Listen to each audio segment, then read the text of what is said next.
In this video, I will show you how to turn off iPhone camera mirroring. Have you ever noticed that your iPhone selfies look flipped after you take them? If you want your photos to appear exactly as they do in the preview, you need to turn off camera mirroring. Here is how you can do it. First, open Settings app on your iPhone. Now scroll down and tap on Camera app. This will open camera settings.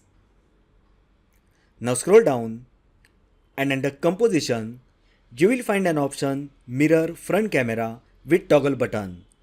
This is enabled at the moment. Simply turn off Mirror Front Camera option. And that's it. Now whenever you take a selfie using your iPhone's front camera, the image will appear exactly as it does in the preview without flipping. So that is how you can turn off iPhone camera mirroring. If you found this video helpful, like, share and subscribe to my channel for more iPhone tips. Thanks for watching and I will see you in the next video.